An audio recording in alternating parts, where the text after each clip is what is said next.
Good morning, all. Hi, good morning. Sorry that we started Hi. late. Good Hi, morning, everybody. Hi. Morning. Good to hear your voice.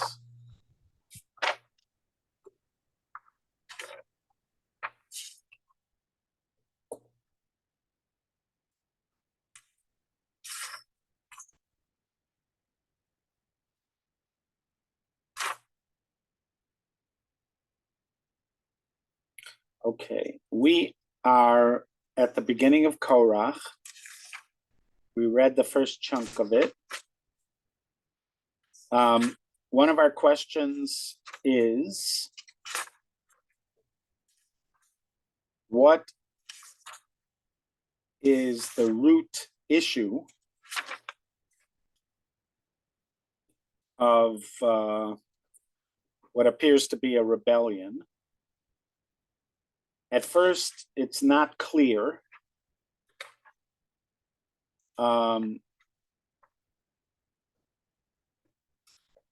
We do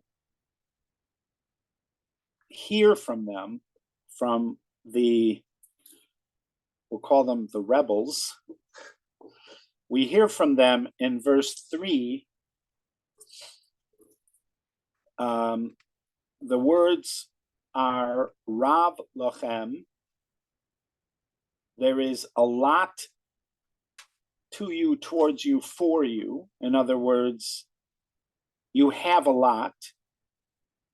All of the congregation, the community, are all holy, and God is in their midst.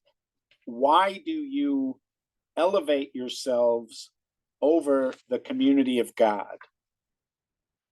So there's some kind of general statement that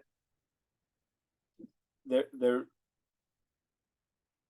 somehow they feel that Moshe and Aaron have inappropriately elevated themselves over the people. We don't know what they are specifically referring to, but that's how they're characterizing the problem. And then Moshe's reaction is to fall on his face.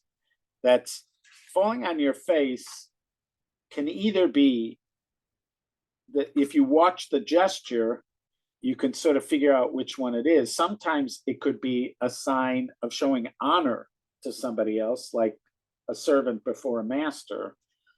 But oftentimes it's an indication that you've lost strength, that somehow something has happened that you find overwhelming. And then he says to Korach and his gathering, or his community, in the morning you will know, God will make known who is to him, and the holy, and he will bring him close to him. The one he chooses, he will bring close to him. The word he uses is karov elav, bring close to him. And then he tells them to do the following: get these flat pans. They're sometimes called incense pans. They're fire pans. They're a flat kind of griddle-like pan that you put coals in. You put hot coals in the pan. So take those and put fire on them, in other words, hot coals, and then put incense on them before God tomorrow. And the one who God chooses, he is sanctified. And now he sends it back, Rav lachem b'nei Levi. You have a lot, sons of Levi. And then Moshe goes on to say to Korach, listen to me, you sons of Levi. Is it too little for you? You've already been separated from the community of Israel. God is already bringing you close to him as a tribe. to serve the service of the Mishkan of God and to stand before the community and serve them. He brought you and all your brothers, the son of Levi, with you. Now you also want the priesthood. So at this point, we are finally getting clarity as to what it was that has really sparked this or driven it. That it's the appointment of Aaron as the Kohen that seems to have triggered this response. And then he takes it further that this is really about Aaron that you're complaining about. Initially, they are gathering against Moshe and Aaron. But now Moshe is clarifying that this is really about the appointment of Aaron. And Moshe sends out to call out to Dasan and Aviram, B'nai Eliav, but they won't go up. Now, why is he sending out to Dasan and Aviram? It's not clear why he's calling out to them. We don't have the Midrash has already identified Dasan and Aviram as being rabble rousers almost from the beginning. But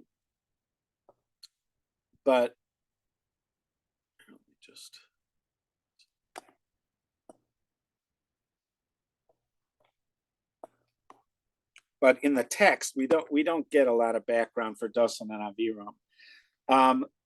But so you could imagine that the reason he's reaching out to Dasan and Aviram is because they're not Levim. There are people that are part of this revolt that are from other tribes. And they seem to be from the tribe of Reuven, because it says in verse 1, you have Korach, who's a Levi, and then you have Dasan and Aviram. Then you have Dasan and Aviram, who are from the tribe with On ben Peles, who are from the tribe of Reuven. So it's possible that Moshe is reaching out to them because he's trying to separate these groups. The Korach is after the priesthood, which there's a chance he would get because he's from the tribe of Levi. That's what Aaron is, from the tribe of Levi. And so Korach could feel overlooked and feel like the appointment of Aaron is nepotism, that it really should have gone to somebody else, and why not him? But Dasan and Aviram are not Levim. So what is their claim? What is their problem? Now, it's possible, just from data that we have, from studying the Torah up until now, although we don't know this for sure, but it's possible that they feel that since they're from the tribe of Reuven, Reuven is the firstborn of Yaakov, and that they should be getting some kind of leadership role. And whenever leadership roles are being doled out, they're being doled out to Moshe's family. And maybe they believe that they had a shot at the priesthood. Too much nepotism. Right, but also they might have first thought that they have a shot at the priesthood. Yeah. Maybe, or just they don't, or they just bristle at the notion that Moshe, their argument could be more with Moshe and the leadership of the people. It could be with also they are specifically upset about the appointment of Aaron. Maybe they thought they have a shot at it, but it seems like even if you didn't have any other information but the text, that Moshe is trying to split them, that he feels like there's the Korach problem, and that somehow they shouldn't have the same investment in this as Korach. And whatever it is, he invites them to a discussion, but they refuse to come. And then they say, it's not enough that you took us from a land flowing with milk and honey to kill us in the desert, but you rule over us and continue to rule over us. So you have, it's sort of a two-pronged attack against him. Rabbi, yeah. Rabbi, I have a question. In verse 2, right at the beginning, it says that, it was Reuben, and then it says, they stood before Moses with 250 men from the children of Israel, leaders of the assembly. So now are they gathering other tribes? It looks like, other tribes? It's unclear, but it seems like that's what it's saying, that they've gathered important people from other tribes as well. So now everybody's rebelling against Moses. Right. And it's going to be broad, it's going to be a broader rebellion, but these seem to be the leaders and the instigators. Korach, Dasan Aviram, and On Ben Pelas seem to be, so primarily the leadership is coming from the tribe of Levi and the tribe of Reuben, but it does seem to be representation from all the tribes. Let's see here if anybody just says that overtly, or they just expect us to.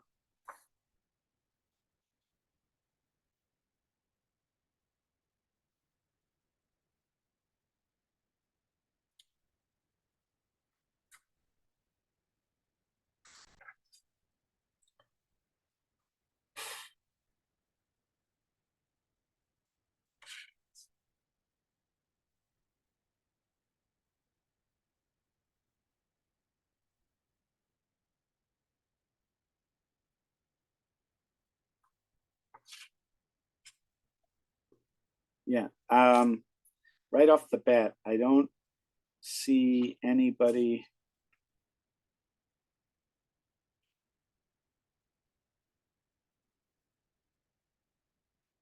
who overtly says it, but it does seem that that's what they're saying.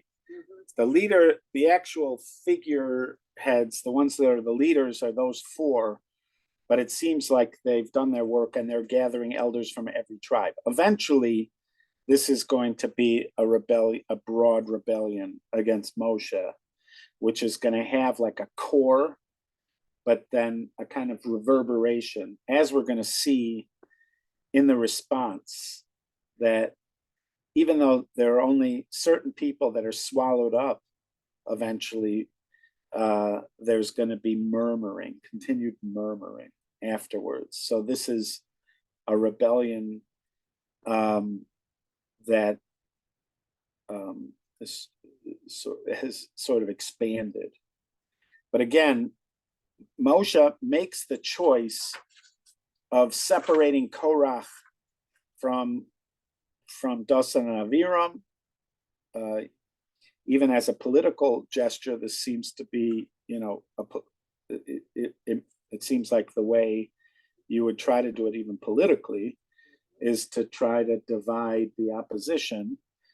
But it doesn't work because he can't get Dasan and Aviram to talk to him. And Dasan and Aviram, their statement makes it sound like it's about Moshe. Korach's, I mean, it's hard to know. They're about, in the initial statement, it's why have you sort of elevated yourself above the community? That seems to be a broad statement. It might be against both Moshe and Aaron, but it's a broad statement. It doesn't indicate that they're upset about who gets to be Kohen. It just sounds like it's a rebellion against leadership. and Dasan and Aviram seem to maintain that consistent position that this is about rulership, that they somehow believe that Moshe has turned, or they're making the argument, I don't know if they believed it, but they're making the argument that Moshe has become a ruler. He's not just a spokesman for God, he's not just a prophet, he's not just a teacher, but now he's become a ruler, and an unsuccessful one at that. As they go on to say in 14, so again for Linda, we're in 16, Bamidbar 16. We're now, we read it last time, but now we're going over it some more. So now in the going over part, we're in Bamidbar, Numbers chapter 16, verse 14. And not only did you take us away from a place to sort of, to turn yourself into our ruler, but you weren't successful. You were supposed to bring us to a land of milk and honey, and wasn't successful. This makes it seem like that this is somehow a response to what happened with the spies, right? Because that was an unsuccessful moment. There was a setback, and it seems like they're playing on that. And Moshe gets angry, and he says to Hashem, "Don't turn to their offerings. I never took a donkey from them. I never caused any bad to any of them." So in Moshe's response, he seems to be talking about the accusation of Dasan and Aviram that he's become some kind of a ruler. And why would that be a problem, that he's become a ruler? In other words, he is now ruling for his own sake. That seems to be their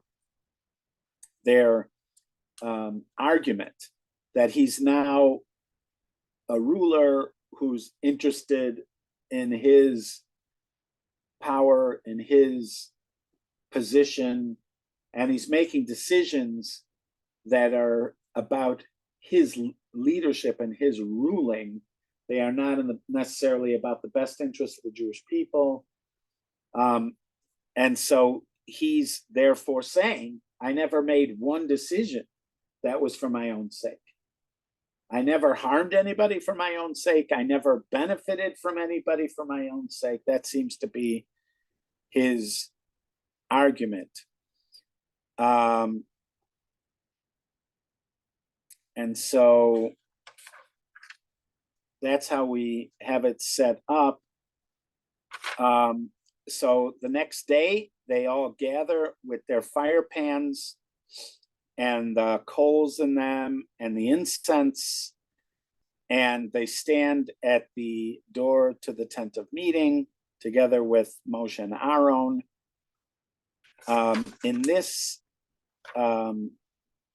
In verse 19, they are identified as the community of Korach. Dasan, Aviram, and On ben Peles are not mentioned in verse 19.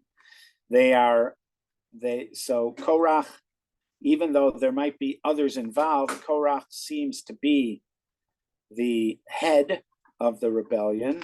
And now they're all standing there, and the glory of God appeared to the community. And last time we looked at this, I was suggesting to you that what Moshe has set up is a scenario very similar to what happened to Nadav and Avihu, Aaron's sons, in the Torah portion of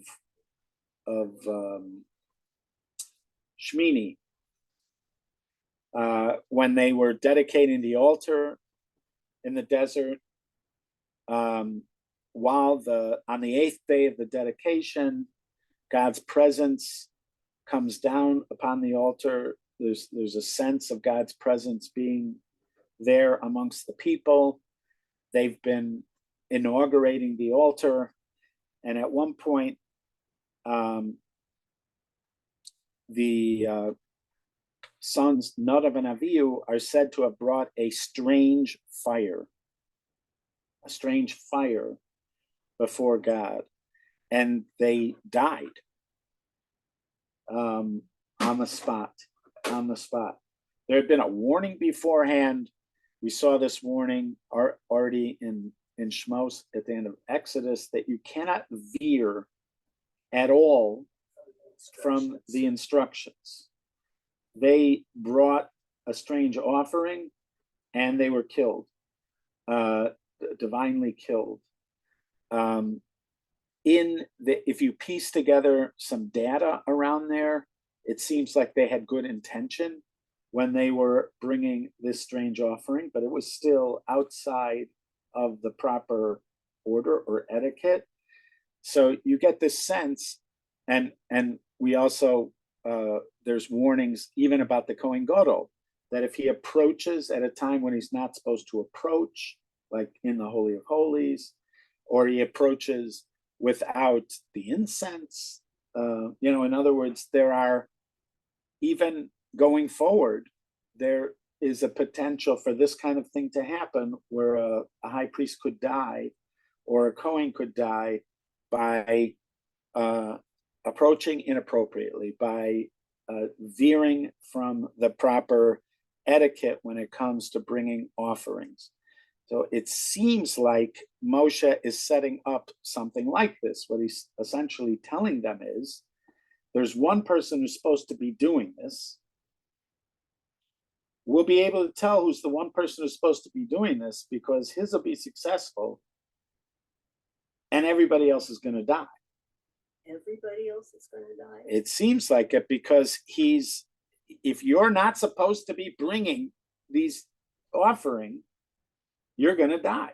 And also, we are warned, it's warned earlier in Vayikra, in several places, it's that a stranger who brings an offering will die. In other words, you are not, that you are, so it seems like they would understand the potential consequences here. There's going to be one person chosen out of 250 fire pans. Right, but the rest of them are going to die. Now, He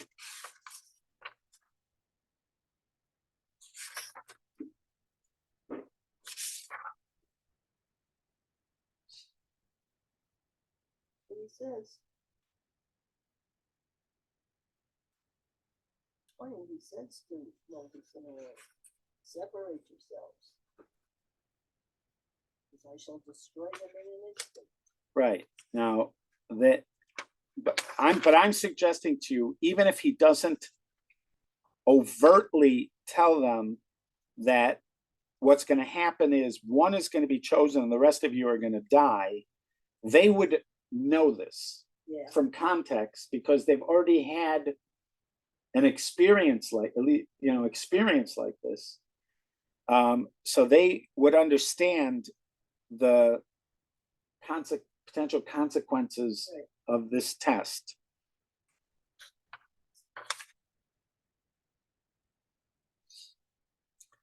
So that's that. And pull a fast one.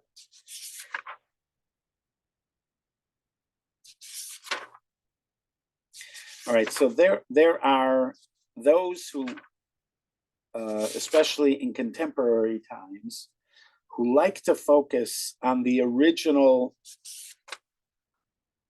argument of Korach, Dosan, Aviram, and On Ben Peles, and the group that they've organized, which is that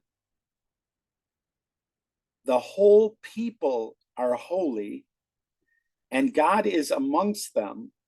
Why are you elevating yourself over the community of God?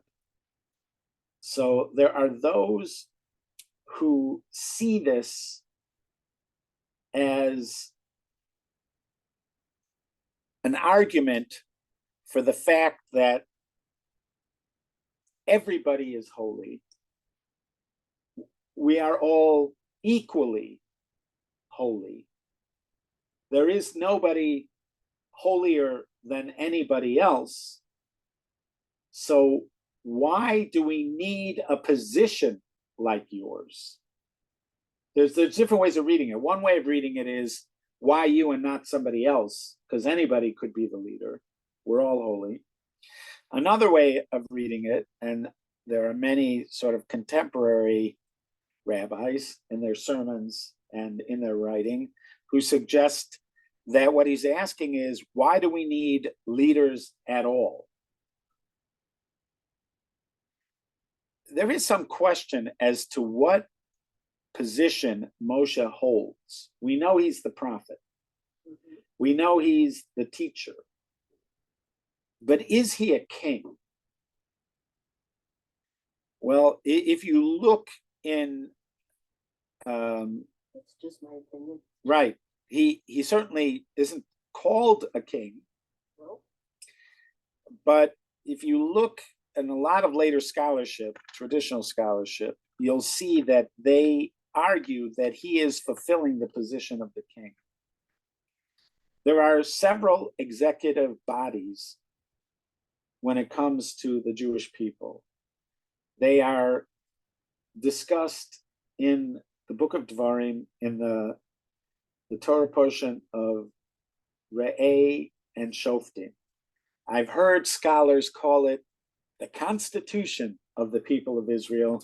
I was once at this conference where you had professors of the United States Constitution, Jewish professors. They all happen to be Jewish, but they were noted professors of constitutional law.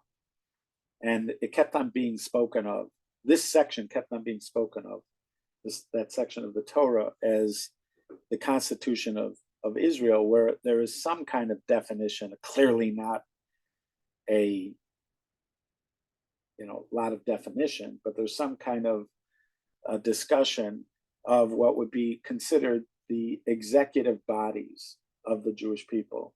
So those executive bodies would involve the king, the priesthood, the prophet, and the king, the priesthood, the prophet, and the Sanhedrin, and the scholars. Those are the four main bodies. We'll call them executive bodies. Now, in a society where you have representation from all of them, the king is at the top.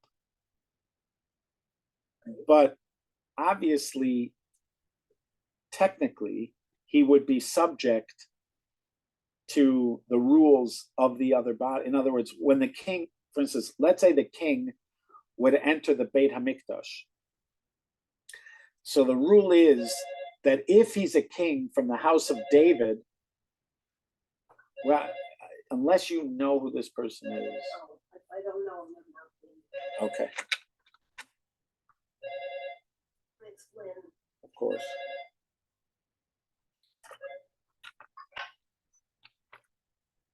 So if he's a king from the house of David, he's allowed to sit in the courtyard. Nobody else is allowed to sit. A Kohen cannot sit. There's no chairs in the courtyard. You can't sit in the service, except if you're a king from the house of David. If you're a king and you're not from the house of David, you can't sit in the courtyard.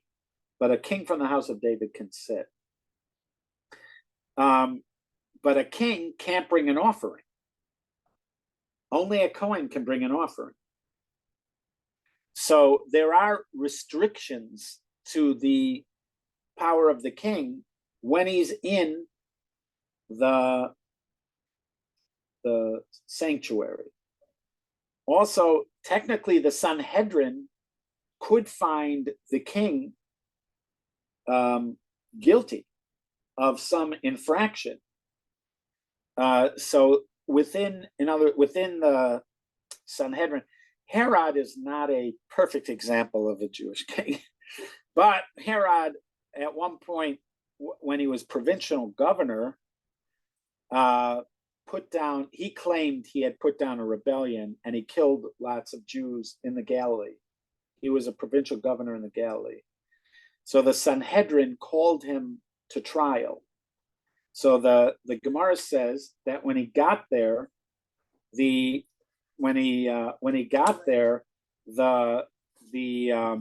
other judges like sort of went under the table, but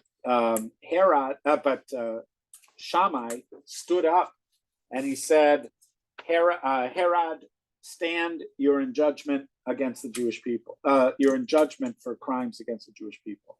So technically, the Sanhedrin can call the king to judgment, and the king is subject to the judgment of the Sanhedrin. Also, in laws of battle, it's not so clear how this all works, and would they do it? What's a likelihood that this would happen? But the Talmud says that King David consulted the Sanhedrin about whether it was permissible for him to burn down Jewish fields when in the course of fighting Philistines. And he got back an answer that he could not.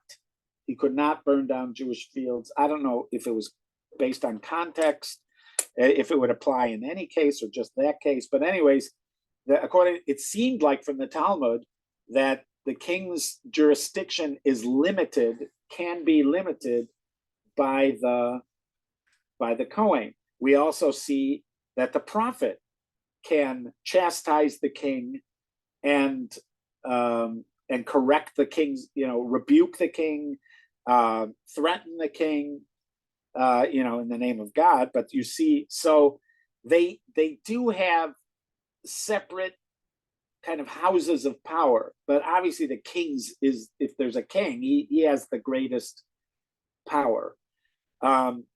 But we have had times throughout our history, and in Tanakh it represents that.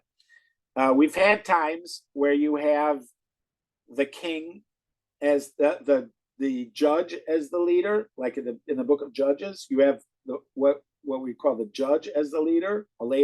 Later on, again, you have the Sanhedrin as the leadership, or the judge as a leader. You have the prophets as a leader of the community. You have the king as a leader of the community. What did I say what the fourth one was? Prophets, king, judges. Oh, and Kohen.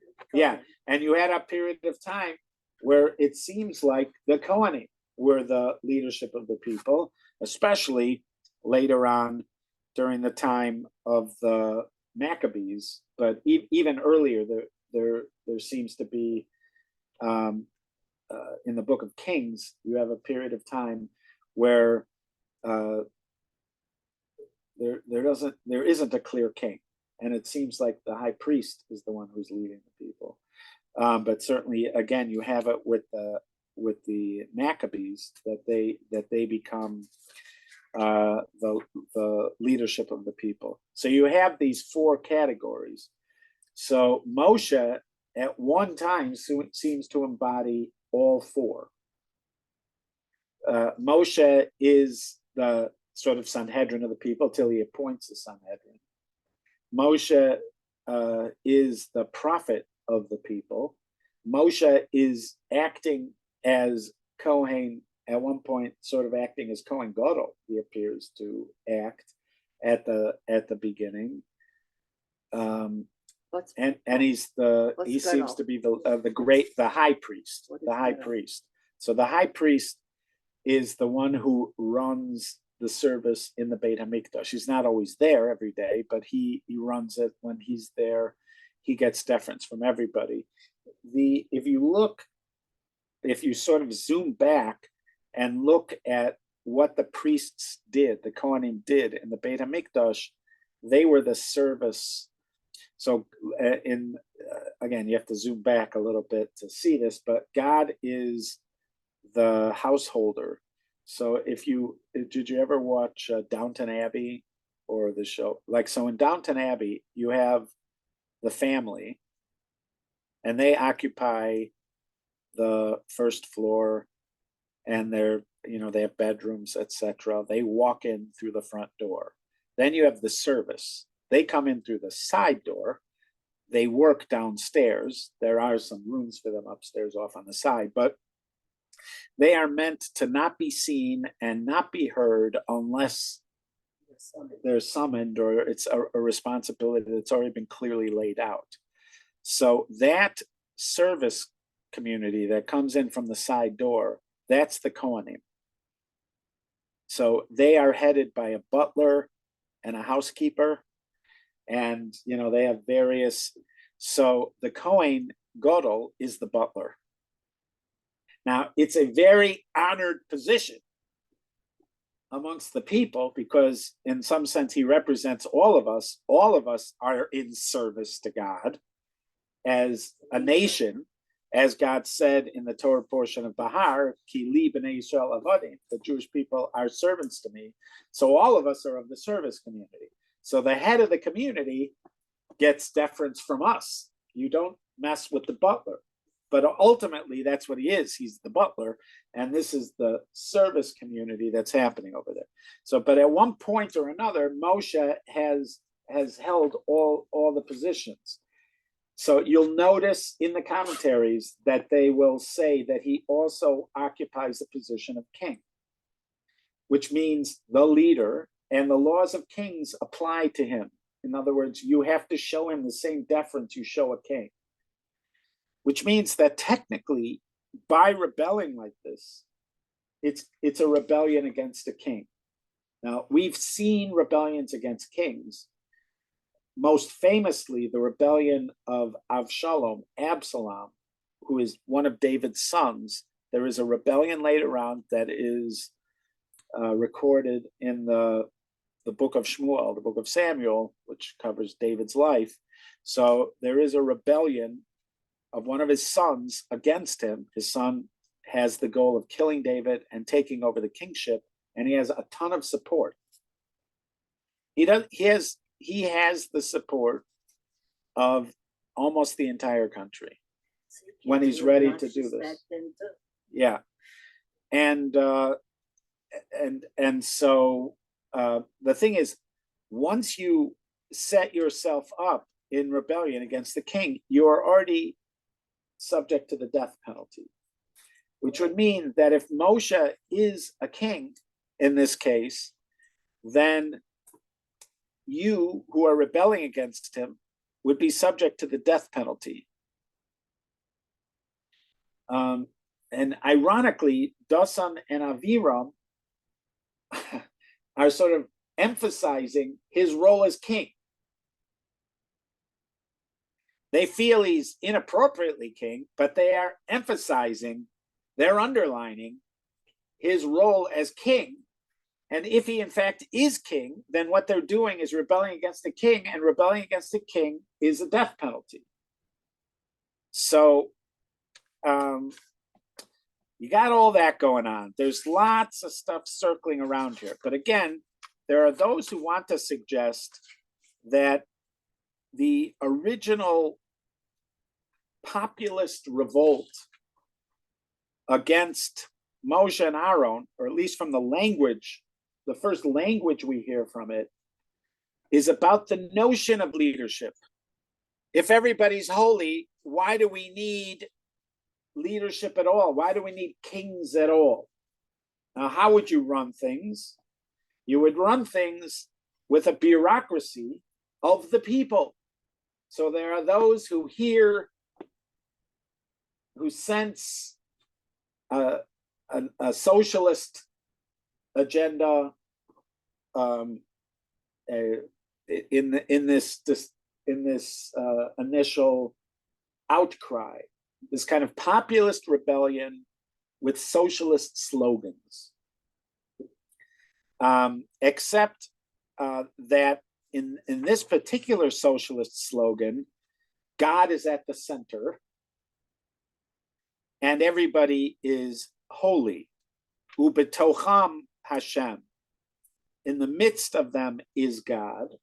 So they are acknowledging God.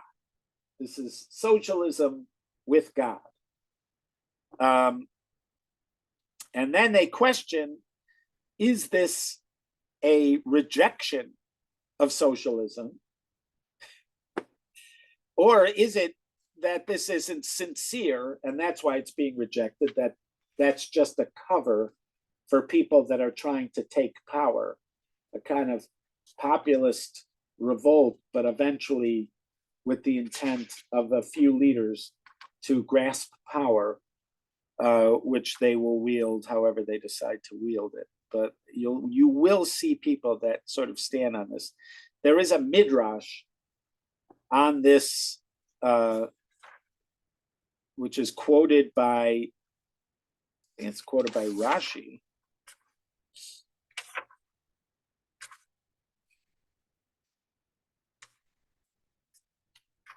Anyways, it's a quite famous midrash that they would, in order to sort of stoke the fires of their rebellion, they would sort of show up and embarrass Moshe and others with questions such as this.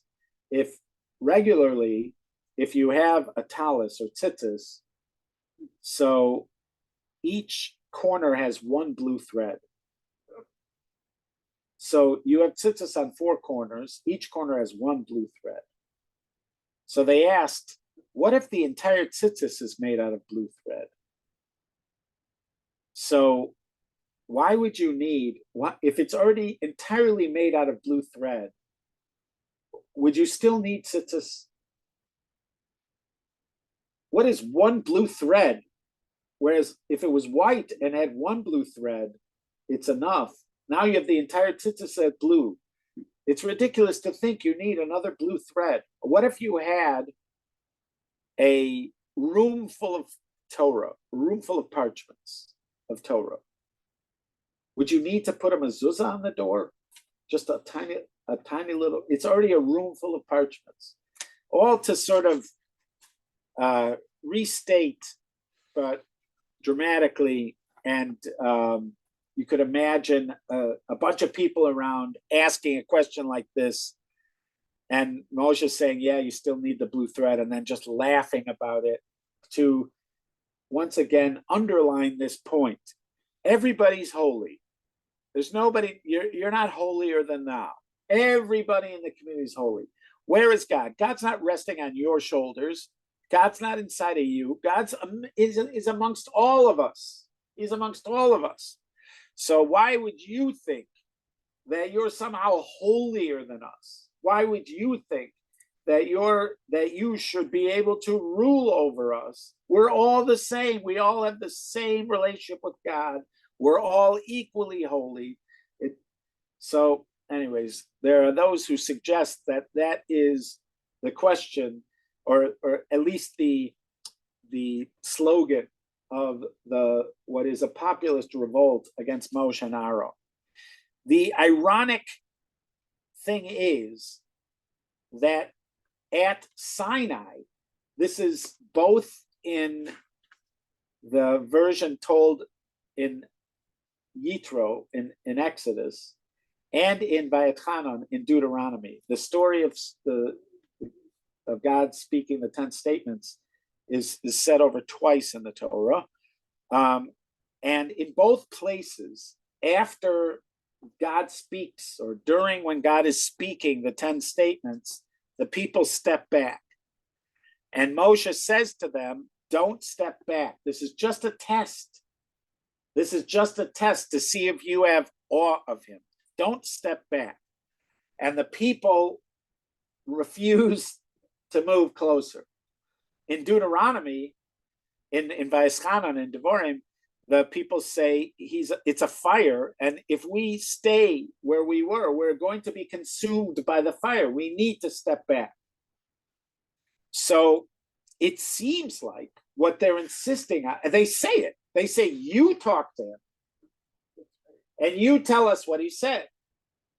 So in a kind of irony that you could imagine would be as frustrating as could be to Moshe, he had initially said to them, we can all hear this the same. They step back and they say, no, we want you to be an intermediary. You're going to be between us and God. And now that they established it, they are turning it on its head. They insisted that he play this role. And now they're, especially their language, why do you elevate yourself above everybody else? If they would have stuck with, you're being like a selfish ruler, that would be a separate kind of indictment. But the language that would be particularly infuriating to Moshe is, why do you elevate yourself above everybody else? He himself had told them at Sinai that this could be experienced for all of us the same. And they say, no. You go Question, in. a question.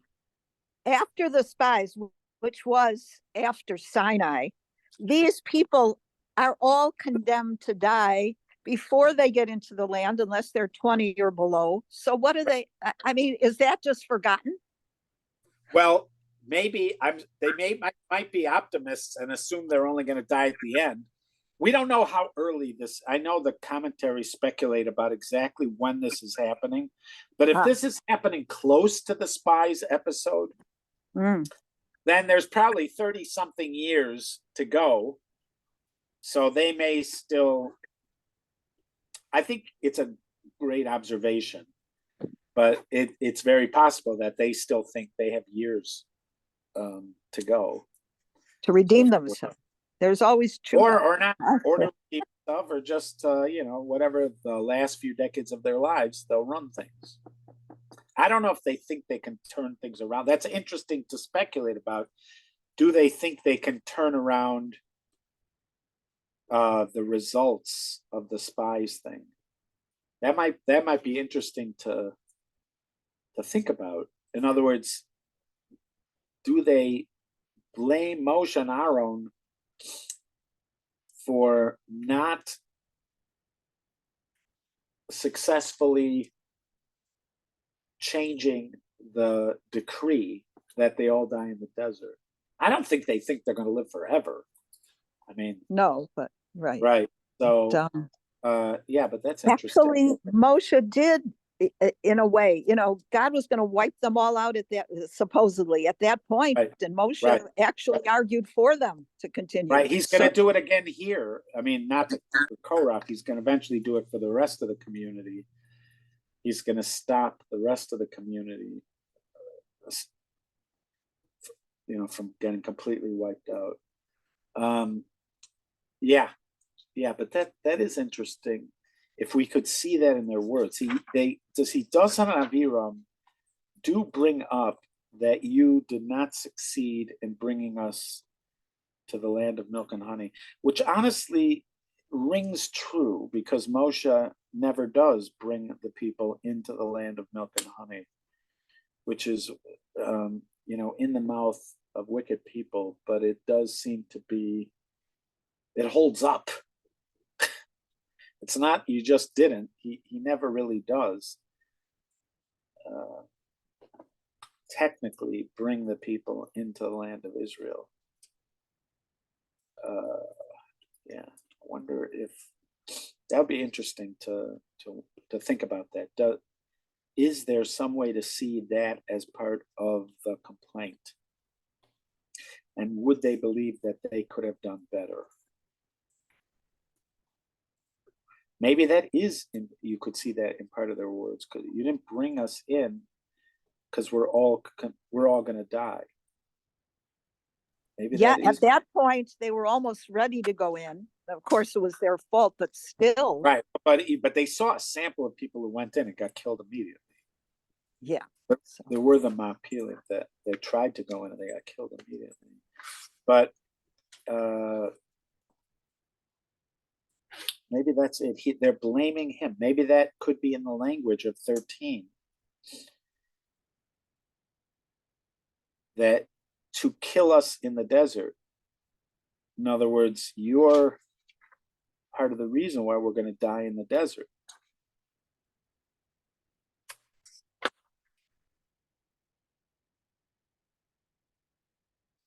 Now, that's their complaint. Not that right now we haven't gotten there, but that we're not going to get there because of the aftermath of the spies, and you're to blame.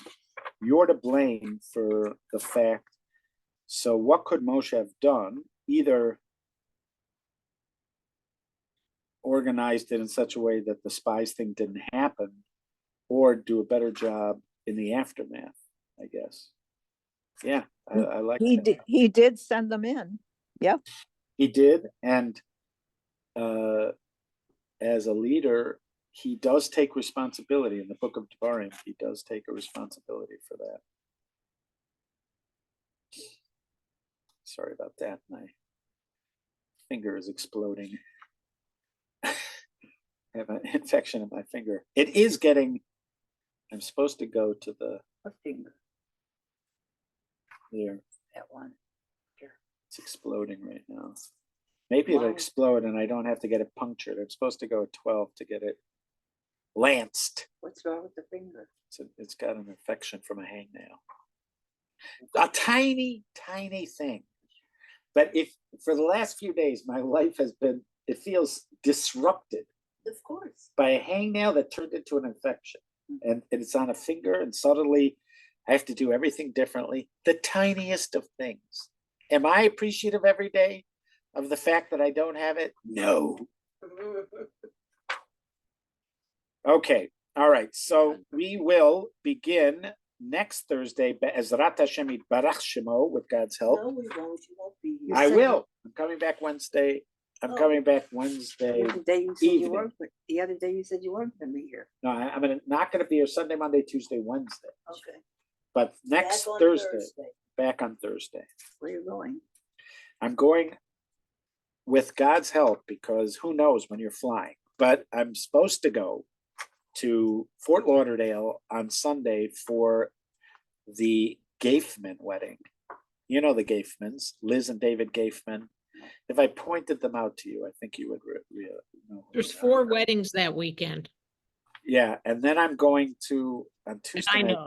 Stein. There was another. Rachel and Michael Stein, their There was son another Nate. wedding that. Who do you know, Linda? Who else is getting married? Seidenberg wedding, Juno Holly and Michael Rosenberg, their daughter, and There was a Michelle wedding, wasn't there? I'll think of, there's another family from Orion. Nice. Debbie told me Nice. about. Debbie told me about. So, So the Stein's son is getting married, you said? Wedding. yeah, their son Nate Debbie told me is about a getting wedding married. that He's she getting went- married in New York, in New She went to a Rochelle. wedding in Florida. Debbie. Debbie Dobkin? Yeah. She's also going. She's going to the same wedding I'm going to on She's Sunday. where? Fort Gaifman. Lauderdale. Going Yeah, that's back and Gaifman. forth? Back and I forth? think they're doing the same thing I am. They're going to Florida, and then they're going from Florida to New York.